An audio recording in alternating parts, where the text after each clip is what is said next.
Hello, আশা করি সবাই ভালো আছেন। আজকের যে আলোচনার ব্যাপারটা এটা একটু খুবই গুরুত্বপূর্ণ ব্যাপার। সব ব্যাপারই তো গুরুত্বপূর্ণ, ব্যাপারগুলোতে নিয়ে আমি কথা বলি, কিন্তু আজকের ব্যাপারটা একটু গুরুত্বপূর্ণ দেশের জন্য। হ্যাঁ, আমার কথার তেমন একটা ভ্যালু আমি সমাজে বোধ করি না যে আমি এই অমুক ব্যক্তি তমুক ব্যক্তি এই কথাটা বললাম এটা কার্যকর হতে হবে, এমন বলি না। আমি ছোটোখাটো একজন মানুষ, তো আমার দৃষ্টিকোণ থেকে মনে হয় যে এইগুলো করা খুব জরুরি এবং করলে ভালো হয়, সেটা বলি। হ্যাঁ, এখন একটা বিষয় আমি বেশ কিছুদিন ধরে উপধাবন করলাম বা খুব কাছ থেকে দেখার চেষ্টা করলাম যে ব্যাপারটা কেমন বা এই ব্যাপারটা এমন হলে কেমন হয়। তো সেই ব্যাপারে একটু কথা বলতে আছে। সেই ব্যাপারটার নাম হচ্ছে আমাদের চিকিৎসা ব্যবস্থা। আমরা সবাই দ্বিতীয় স্বাধীনতা বলে যে চিৎকার করে গলা ফাটিয়ে দিচ্ছি, ইন্ডিয়ার বিরুদ্ধে যুদ্ধে নামার মতন প্রস্তুতিও নিয়ে ফেলতেছি, যে আমরা স্বয়ংসম্পূর্ণ জাতি হিসেবে আমরা মাথা তুলে দাঁড়ানোর চেষ্টা করে যাচ্ছি, বা হচ্ছে সেটা কাজের ক্ষেত্রে হোক কিংবা হচ্ছে মুখে বলা। আমরা শুধু বলারই জাতি। সর্বপ্রথম যদি আমরা বাঙালি জাতির সবথেকে গুরুত্বপূর্ণ একটি কি বলে যে স্বভাব, সেটা যদি বলি তাহলে বাঙালি জাতির মুখ সবসময় আন্ডার কন্ট্রোল নাই।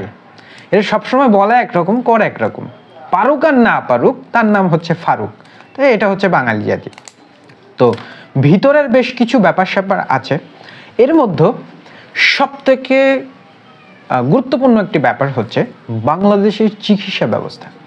আমাদের দেশের এত বড় বড় নামকরা হসপিটাল, এত বড় বড় কি বলে সেন্টার, সব কিছু হাবিজাবি মিলিয়ে বিভিন্ন জেলায় জেলায় যে একটা medical hall, medical college, hospital, সব কিছু মিলে ভালো, নামে ভালো, বঙ্গবন্ধু হাসপাতাল, সব কিছু মিলে ভালো হয়েছে নামে, কিন্তু ইমার্জেন্সি একটা ট্রিটমেন্ট, বড় ধরনের একটা ট্রিটমেন্টে আমরা বাহিরে রেফার করি, ইন্ডিয়ায় চলে যাও।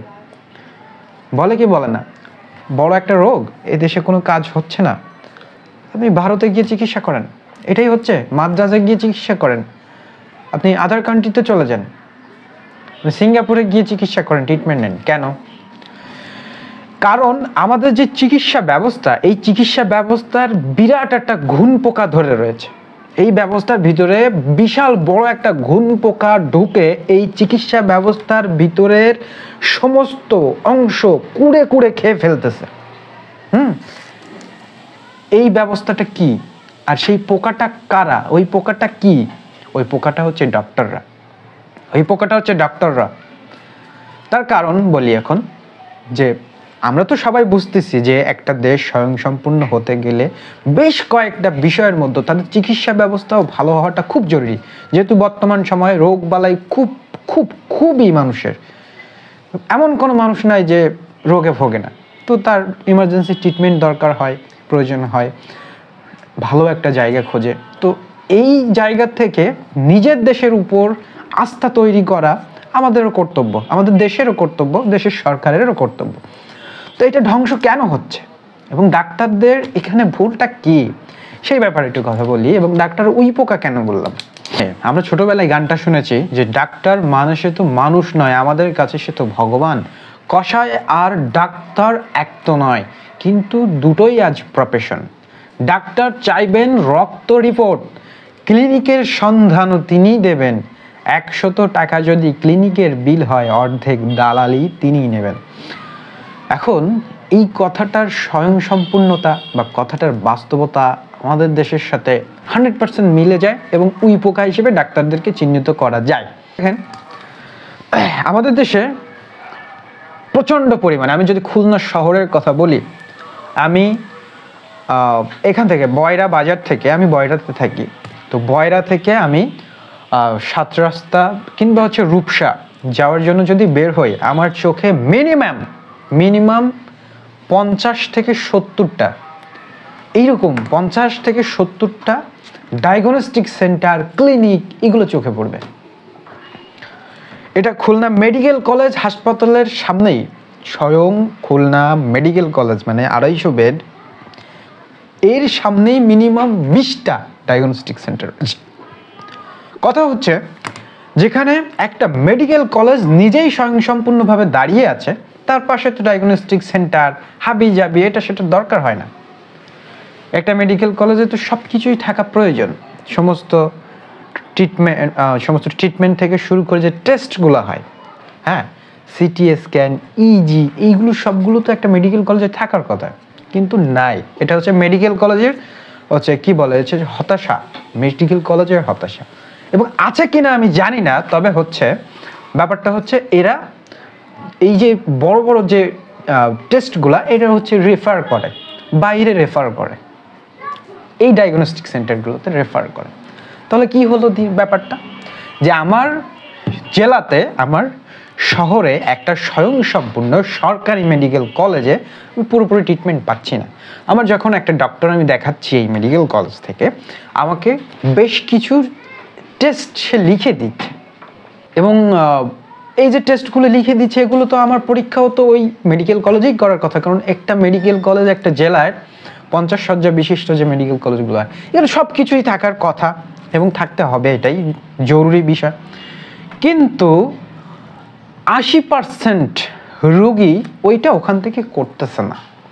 আছে কিছু যন্ত্রপাতি আছে প্যাথোলজিক্যাল সাইডের রক্ত পরীক্ষা থেকে শুরু করে বেশ কিছু ওখান থেকেই করে, আর বড় যে ব্যাপারগুলো, বড় যে টেস্টগুলো, এগুলো করতে বাইরে চলে যায়, বাইরের কোনো একটা ডায়াগনস্টিক সেন্টারকে সে ওইখান থেকে টাকা দিয়ে করে এসে আবার ওই ডাক্তারকে দেখাচ্ছে। তাহলে কি হলো, দিন শেষে আমরা স্বয়ংসম্পূর্ণ হলাম কোথায়? এখন বলেন তাহলে আমাদের সরকারি একটা মেডিকেল কলেজ নিজ পায়ে কোথায় দাঁড়িয়ে আছে? মেডিকেল কলেজের হাসপাতালের স্বয়ংসম্পূর্ণতা নাই। এখন আরও একটা দোষ দিতে হয়, সেটা হচ্ছে ডায়াগনস্টিক সেন্টারগুলো। এদের ব্যবসার কোয়ালিটিটা আপনাদেরকে একটু আমি বলি।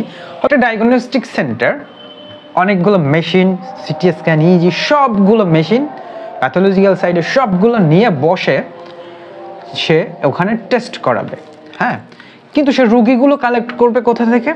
সে রুগীগুলো কালেক্ট করতে হলে তাকে ডাক্তারের শরণাপন্ন হতে হয়। ডাক্তার তাকে কি দিবে? ডাক্তার যখন একজন রুগীর প্রেসক্রিপশন দিবে, সেই প্রেসক্রিপশনে লিখে দিবে যে তুমি ওই ডায়াগনস্টিক সেন্টার থেকে করে আসো। আমি কিন্তু কোনো সেন্টারের নাম বলবো না, কোনো ডায়াগনস্টিক কনসালটেশনের নাম বলবো না। তো ডাক্তার এটা করার পরে ওই ডায়াগনস্টিক সেন্টারে ওই রুগীটা যায় যে আমার এই টেস্টগুলো করে দেন।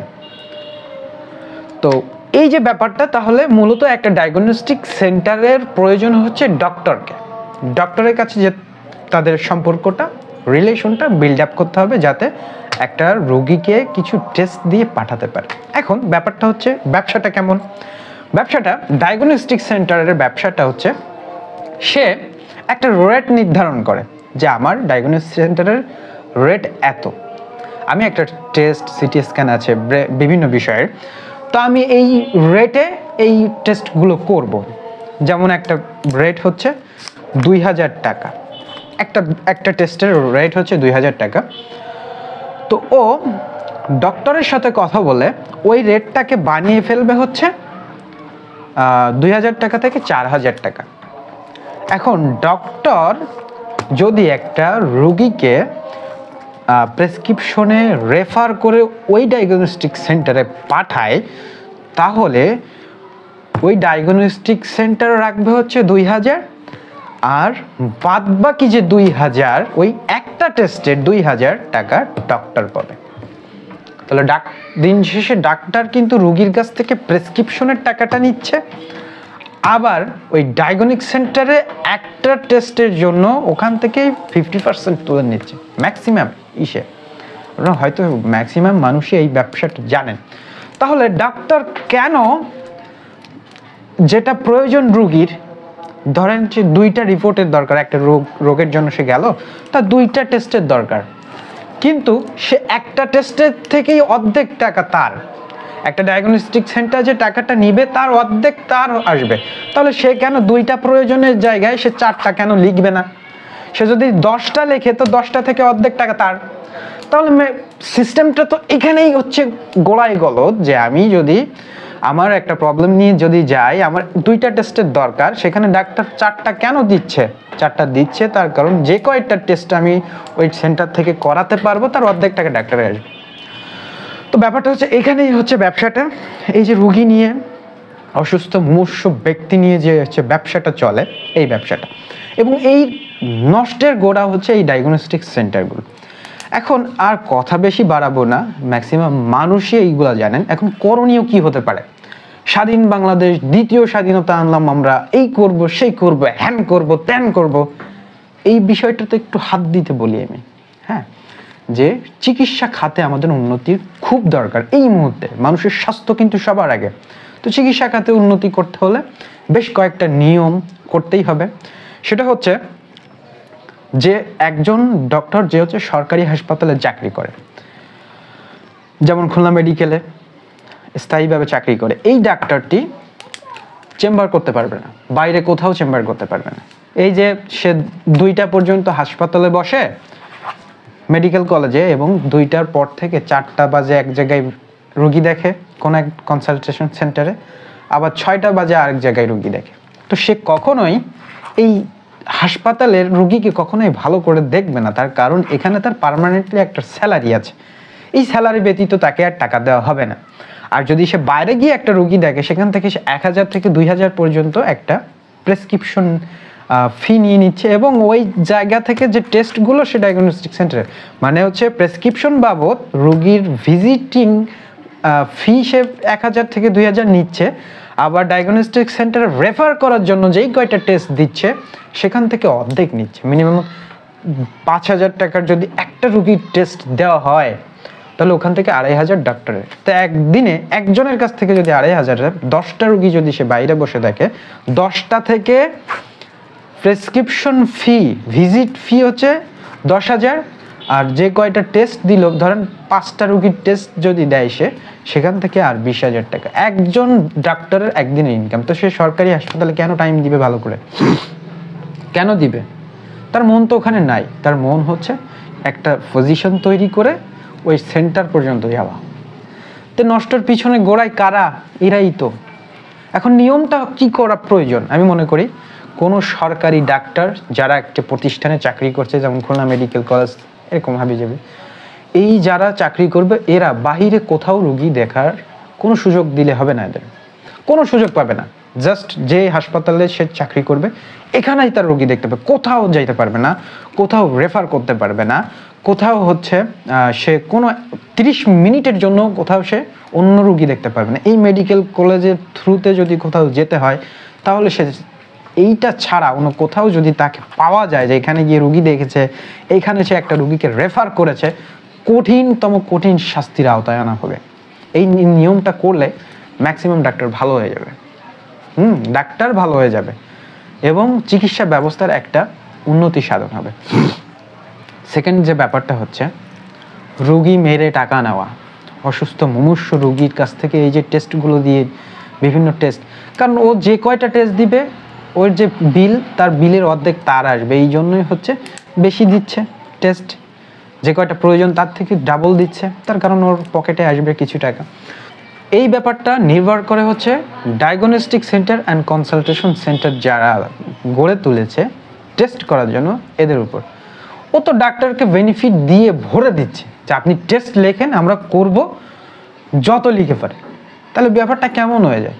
একদম মুমূর্ষ রুগীকে, যার গরিব মানুষ থালাবাটি বিক্রি করে সে চিকিৎসা নিতে শহরে আসে, খুলনা শহরে আসে, প্রত্যন্ত অঞ্চল থেকে সে আসলো একটা সামান্য রোগ নিয়ে, হয়তো এলাকার ডাক্তারে সেটার সমাধান দিতে পারতেছে না, তাকে 20টা টেস্ট দেওয়া হলো, 7টা টেস্ট দেওয়া হলো, যেটা প্রয়োজন নাই, কিন্তু টেস্ট দিলে ওর ইনকাম। তো এই ধ্বংসর এই লোভটা ডাক্তারকে কে দেখিয়েছে? ডায়াগনস্টিক সেন্টার দেখিয়েছে। এবং ডায়াগনস্টিক সেন্টারের দিকে মন দেওয়া, যে এই সেন্টারগুলো বেশ কিছু সেন্টার বাদে আর সবগুলোকে গায়েব করে দেওয়া, এবং এরা যাতে কোনো সরকারি ডাক্তারকে কন্ট্যাক্ট না করতে পারে সেই বিষয়ে তাদেরকে হচ্ছে একটা পূর্ণাঙ্গ সাজেশন দেওয়া, যে হ্যাঁ ডায়াগনস্টিক সেন্টার করতে পারে, এমন অনেক বড় কিছু টেস্ট আছে যেগুলো হচ্ছে মেডিকেল কলেজে মানুষ হচ্ছে সুস্থতা পায় না, সেক্ষেত্রে ডায়াগনস্টিক সেন্টারে যেতে পারে, রেফার করতে পারে, কিন্তু বিশেষ কিছু কাজের কারণে, বিশেষ কিছু কারণে। অন্যথায় সব সময় সব কিছু প্যাথোলজিক্যাল সাইড সব কিছু ডাক্তার রেফার করে দিলে হবে না। এবং ডায়াগনস্টিক সেন্টার যদি চিন্তা করে যে আমার এখানে নিজেরাই আমাদের ডক্টর দিয়ে রুগী দেখাবো, তাহলে তারা মেডিকেল কলেজ থেকে পাশ করা, যাদের সরকারি হাসপাতালে চান্স হয়নি, সেখান থেকে কিছু মানুষকে চাকরি দিয়ে ওখানেই বসাক। যারা প্রাইভেটলি হচ্ছে ভালো একটা ট্রিটমেন্ট নিতে চায়, তারা ওখানে গিয়ে ওখানকার ডাক্তার দেখাবে, ওরাই টেস্ট করে দিবে, মিটে গেল ব্যাপারটা। কিন্তু সরকারি হাসপাতালের ডাক্তারকে কোনোভাবেই কন্ট্যাক্ট করা যাবে না। এই ব্যাপারগুলো এবং আরও অনেক ব্যাপার আছে, আজকের ভিডিওতে হচ্ছে অনেক লম্বা হয়ে যাচ্ছে। যারা হচ্ছে ডায়াগনস্টিক সেন্টার ব্যবসায়ী, যারা হচ্ছে ক্লিনিক ব্যবসায়ী, রিপোর্ট ব্যবসায়ী, যারা দালাল, এই সমস্ত মানুষকে শাস্তি করতে হবে। হ্যাঁ, যারা এই রক্ত পিপাসু মানুষদের থেকে আমাদের মানুষদেরকে, আমাদের সাধারণ মানুষদেরকে বাঁচাতে হলে চিকিৎসা খাতের উন্নতি খুব খুব খুব জরুরি। তো ব্যাপারটা আরও অনেক ব্যাপার আছে, সামনে কথা হবে, এই ভিডিওতে না। তো ভালো থাকবেন, সুস্থ থাকবেন, দেখা হবে নেক্সট ভিডিওতে।